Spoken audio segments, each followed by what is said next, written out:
This video series is designed to help ride leaders develop more ways to teach skills to our team. Most of our riders are able to ride easy trails with ease. We spend most of our time riding trails and very little time riding in parking lots. Teaching on trails has a number of challenges. It's hard to see what the riders are doing. It's often hard to have them loop around past you, but you can still help them work on their skills.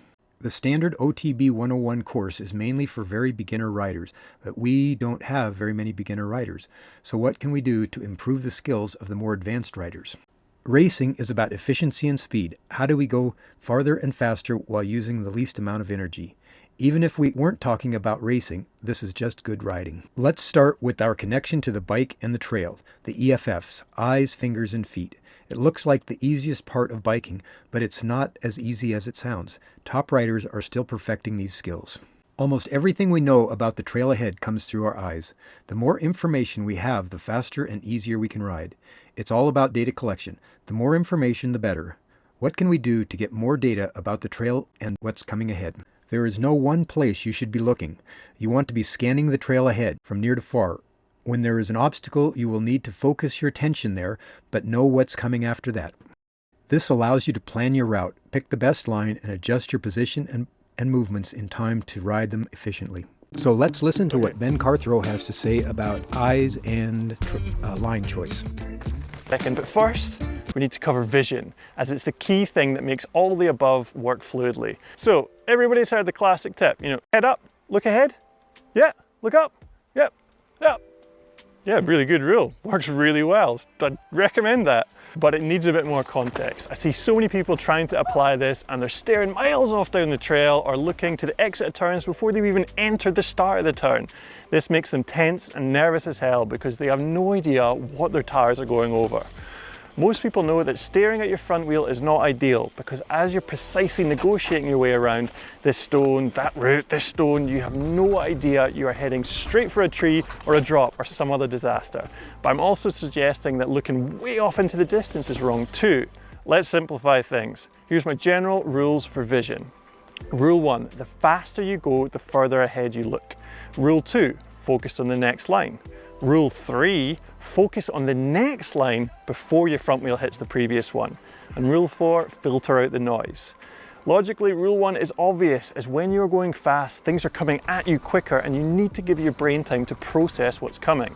That means if you're dribbling along at walking pace and there's a really tricky bit that you need to negotiate, it's fine to be staring right in front of your front wheel.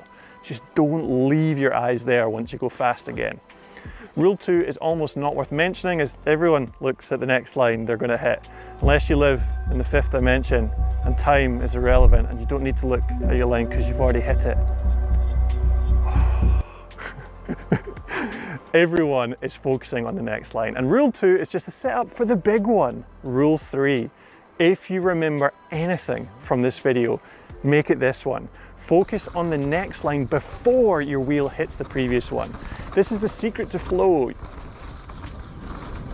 You know how all those C-grade YouTubers clickbait you in with this secret to riding fast, or this one skill will transform your riding, or mountain bike coaches hate this one simple trick? Well, stop your search, this is it.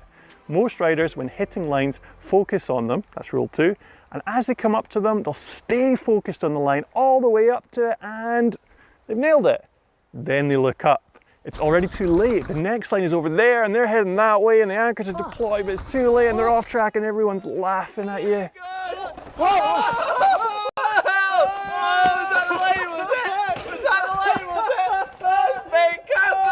I've made that mistake many times and it's super hard not to do it, especially when you're riding trails that you don't know. What happens if you don't know the trail, or the lines for that matter?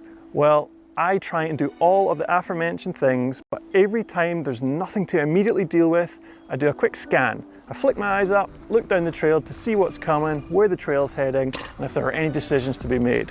If there's a gnarly bit coming up, don't just lock eyes with that first feature. See where the trail is heading so you don't get pushed off into some danger zone or, God forbid, a slow line. Finally, rule 4 for vision. Filter out the noise. This is another one of those rules that's hard to put into practice and it's more something that comes naturally with experience, but it's good to be aware of. I'm sure a lot of you will have ridden some sections and felt like you're looking at every rock and every feature and root and oh my God, my brain just can't keep up. This is especially true when you are new to riding and every little thing looks like a hazard that your brain just needs to evaluate and just dedicate all its power to. Faster riders don't have super fast brains that are able to just process this stuff at superhuman speeds. At least I don't think they do. I know I definitely don't. What I do know is I only look at the things that are important. This means don't stress about the smaller bumps and little rocks that your bike can easily deal with. Just look ahead at the shape of the trail and spot the smooth and grippy points to place those tires. And a professional rider doesn't see everything that's going on. They'll ride a section and like a beginner will be like, oh man, did you see those roots? And oh, did you see that rock? And they'll be like, nope, didn't see it. I was just following the shape of the track. My bike just dealt with it. So that will come with time, and looking ahead and spotting the safe places to put your tires will help with that. And it's practice. Time on the bike and practice. The better your skills become, the more stuff you can just filter out, and the easier the trail then becomes. So this is a famous section at the Dunkeld downhill track here in Scotland because it's chunky, messy, rocky, slippy. It's so wide, you can go here, you can go there. It's a scary section. So perfect to have a look at for line choice. So what I like to do is try and don't focus on any of the little intricacies. Look at the general shape of the track and where you want to get to. And that is the way that you figure out the first rule, which is being more direct. The right line, you can see it goes right round the outside of this turn. It's a longer way round, so the most direct line should be on the left line. So that'd be the first one I'd have a look at. So I'm going to have a look down this and just see what's going on there, because if there was something really gnarly and chunky or awkward on it that stalled you, then this direct line would actually end up being not as good. We also want to make it easy. So coming down here, there's like rocks like here that you can see the brown line, people are funneled in between them. But if you stand back, you can see you can actually make things more direct by not getting funneled into the channel. You can actually just take a straighter line. And I know I want to be ending up at the turn by this huge tree. There's a little bit of support there, and that's the only turn on this section. And I want a corner where there's support, and it's just down there by the tree beside the rock. So we're being direct down here. We're making it easy. We're trying to straighten things up. We're trying to miss all the nastiest rocks. You don't want to be cornering all this mossy rockage. You're going to be cornering here. There's a nice channel that's going to hold you. You're not going to wash out. So we've been aiming for grip. We're being direct. And now we've got the exit. And this is actually where most people have issues. This is the most common bit people get things wrong, because they end up just seeing this mess of rocks and then it's slightly off camber and people get pushed down low. So this is where I'm really going to be focusing on my vision, because I find straying offline is a vision issue most of the time, because you just look at the hazards and go, ooh, and then end up going the wrong way. So I know to get up there towards the exit, I need to be going between these two stones here. And this is where I should probably reference line choice isn't you don't just look for the left line or look for the right line. Each line will have little marks that you want to try and aim for. And it's usually where it's most challenging, it's trying to spot the place you definitely want to put your tires. So I know here I want to put my tires between those two stones. I'm going to look for that mark. And this is where we get to that vision thing where I know I want to get between those two rocks, but I don't keep staring at them until I get to it. As soon as I feel like I'm going to get between those two stones, and then I'm going to look up for the next thing I want to aim for.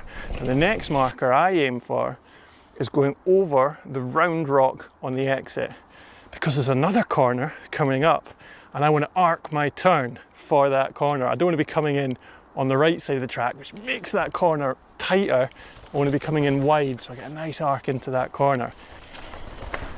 So we've been nice and direct. We've come into this shortest line possible. We've aimed for grip. Then I'm trying to make things easy. So I'm taking a slightly straighter setup before you get to that turn. I'm also trying to put the tires where I know they're not going to slip. And I'm doing that by picking marks to aim for on the line that I want to do. And each time I'm about to hit one of the marks I've picked, I'm then looking up to the next one. So I'm always ready for what's next and holding that line.